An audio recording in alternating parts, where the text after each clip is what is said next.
This fourth problem is same as the second problem, just the difficulty comes in the confident part. So here your n is up to 10 to the power 5, right? So we cannot do order of n square.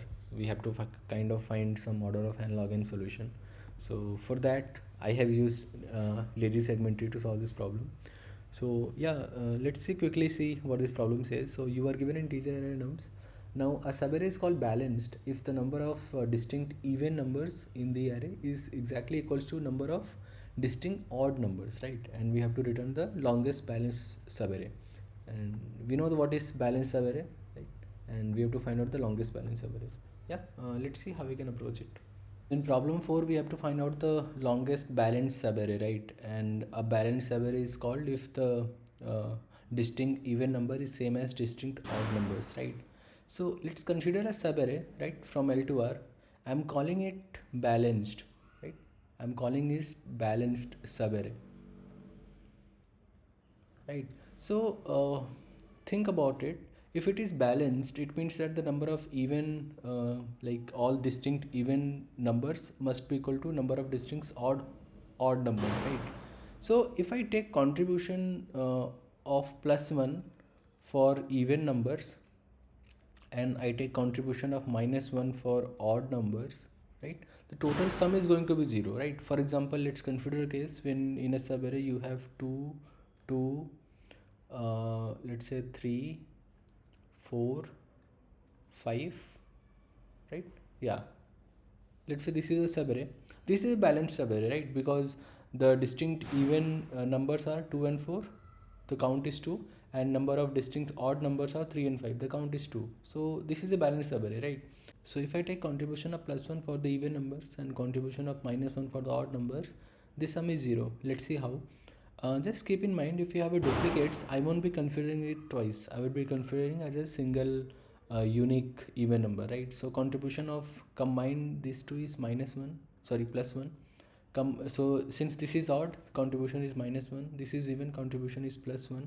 And contribution of 5, this is odd, this is -1. The total sum is 0, right? So just always remember that if you have a balanced subarray, then the total contribution is going to be 0, and the contribution means +1 for even and -1 for odd. Just keep in mind that I won't be duplicating the contribution of similar numbers, right? If you have 4, 4 and 4, the contribution is same, +1 for as a whole group, right? So it's not like +1 +1 +1. So yeah, I hope you understand. So after that, what we can do now, if you understand this part, like we can simply now solve this problem. We will start from index 0, right? And we will keep on going till index n -1, right? So let's say I'm at index I, right? So now let's think about it. How do I, so for this index I, this is my right index, right? This is my right index. Now I want to find a left index for this corresponding I. I want to find a left index such that if I take like if I just add up the contribution, if I just add up all the contribution of +1 and -1 as discussed here, this is 0. That is, the total contribution from this right index to left index is 0, right? So let's see how we can find this contribution value. Let's take an example. Let's take a case when all the numbers are unique, right? Just to understand, when then all the numbers are unique, right? So what we will do here, we know that the contribution of even number is +1, the contribution of odd numbers is -1, right? So now to solve this kind of problem when all the numbers are unique, this is just to understand. After that I will just modify it for a generic array when the numbers could be duplicate also. So what we will do, for each index we will, like, I'll try to contribute that number, so whatever that contribution is, either +1 or -1, to all the numbers from index 0 to I, right? So let's take this example. Let's take 2. So for 2, the contribution is +1, since this is a index 0, so just one number, contribution is +1. And similarly, when you come here, the contribution is -1, so I will add -1 to all the numbers from index 0 to I. So -1 and -1, if you add it up, this is 0 and this is -1. Think about it, what this 0 means. This 0 means that this subarray is a balanced subarray. That is because I know that if I add up all the contribution, like, so this zero, so what this zero means is, this zero means that this somehow gets even number of like same number of distinct even numbers and same number of distinct odd number. That's why this sum becomes zero. So this is a balanced subarray, right? So what we will do, I'll try. So once you add this process, once you add contribution to all the indices 0 to I, I'll try to find where is my first zero, if there is any zero exist, and if the zero exists, just try to find the first occurrence of this zero, right? So just find first zero, find first zero, and once you get that index, your answer, just update your answer. Let's say this, your current index is j and that first index is I, just update your answer as j minus I plus 1, j minus I plus 1. Your answer is equal to maximum of answer comma this. So, and similarly here, let's come to here. So this contribution is plus 1, again add plus 1 to each one of them. So let's say if I if I add plus 1 again, plus 1 and plus 1, so this sum is going to be plus 1, this is 0, this is plus 1. What this 0 means? This 0 means that this subarray is a balanced subarray. Similarly for 5, if I apply the same process here, so minus 1, minus 1, minus 1, minus 1, this is minus 1, this is 0, this is minus 1 and this is 0. But I will try to find the first occurrence of 0. See, this is also a balanced subarray, but the length is minimum, right? The optimal one is this one. So find the first occurrence of 0 and just update your answer as answer is equal to maximum of answer comma j minus I plus 1, right? So j minus I plus 1. So I hope you understand why I am trying to find the first occurrence of 0. But one thing, this solution would occur like this solution, whatever I have explained, is only applicable when all the numbers are unique.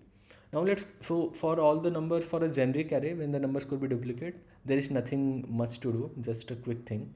Instead of starting from index 0, I will start from the last occurrence of that number. So right, I'll just try to find what is the last occurrence of this particular number. Let's say that number is 5. If the number, so I'll just check if the number 5 exists in the array or not, like in the previous. If that doesn't exist, start from index 0, it's fine. If the number exists, let's say if there was some 5 here, right? So I'll try to find the last occurrence of 5 and I'll start from that index. Let's say that index is L. So I'll start from L to I and I'll apply the same process. I will add plus 1 or so whatever contribution of that number is. For even, the contribution is plus 1. For odd, contribution is minus 1. I'll try to add plus 1 to each one of them. And if it is odd, I'll try to contribute minus 1 to each one of them, right? And then after that I will try to find the first occurrence of 0. Now the reason why I am trying to find the first occurrence of 5 is that, let's say this number is 1, 5, 2, 3 and 5, right? For 5, I know that I would have done this process, whatever that process was, to update the contribution from index 0 to I, right? So for 5, I know that I would have already done minus 1, contribution of 5.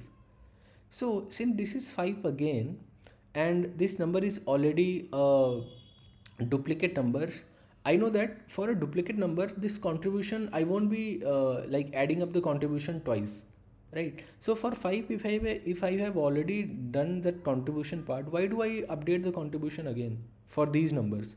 For these numbers it matters, because for this number, like for this subarray, 5 is occurrence, like the occurrence of 5 is just once. But for a subarray, this 5 occurs twice, right? So, and for 5 I have already contributed here for these subarrays, then why do I contribute it again? That's why for this subarray I do, like I have to contribute 5 to these to this subarray.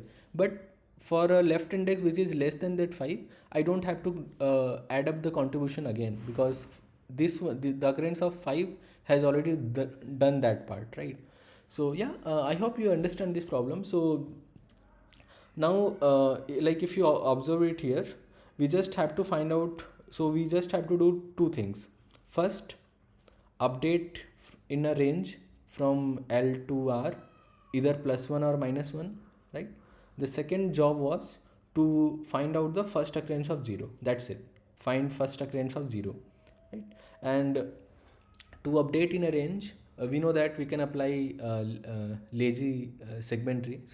So if you have a point update, means just update a number, like just update the like any index, then we can use a usual segmentary. That's fine.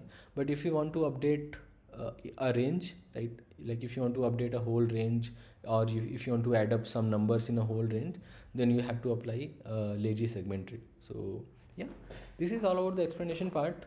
Here is the code of fourth problem. So this is my input array nums. This is the length. Then I created a lazy segmentary, right, for the size n. Now I'm going through what I'm doing here. I'm going through each of the number in the nums array.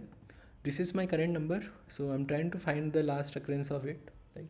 If the last occurrence doesn't exist, your roll index is going to be -1, and if it is exist, your roll index would contain the index of last occurrence of that number, right? And then your left index is going to be old index +1. So let's consider a case when this number doesn't exist. So your old left is -1, and -1 + 1 is equal to 0. So we will start from 0. But if it exists, so we will get the next of it, the next index of it. So your left is going to be old index +1, and this is my right index, already know. Now please check out the explanation part. I have mentioned there, if the number is even, we have to contribute +1 to each of the index in the range L to R, and if the number is odd, we have to contribute -1 to each of the number in the range L to R, right? So this is the contribution part. Now update the last occurrence of index V, right? The index of number V, the last occurrence of V is going to be J now from here onwards. Now the last job, we have to find out the first occurrence of 0, right, in the segmentary. So just try to find the first occurrence of 0 from index 0 to current index. So once you add up the contribution, we know that if the total add up is 0, it means that from that index to current index, this is a balanced subarray. So from index 0 to j, just try to find if there exists any 0 or not. If there are multiple 0 exist, try to find the first occurrence of it, because if you take the first occurrence, the total subarray length is going to be maximized. So just check if I is not equals to -1, it means that there exists some 0, and it is the first occurrence for sure. And then just update your length. Your max length is going to be maximum of max length comma your current length, right? This j minus I plus 1, and return your max length. So in this problem, I don't see much difficulty. The difficulty just comes from, I mean, the explanation is very easy. The implementation is maybe hard. So since this is a lazy segmentary problem, because we have to update in a range, like we have to contribute +1 or -1 in a whole range. So this is the lazy segmentary problem. So to solve this problem, you must have solved at least one segment. You must have solved at least one lazy segmentary problem. So please solve any easy lazy segmentary problem, then come back to this problem. So yeah, this is my current implementation of lazy segmentary. So I just copied it from the template. So yeah, this is a standard implementation to update in a range. And so once you update in a range, you can easily write a code to find the first 0 also. So yeah, please solve one lazy segmentary problem, right? So yeah, this is all about the explanation part and the code. If you find the video helpful, please like, share and subscribe to my channel. Thanks for watching.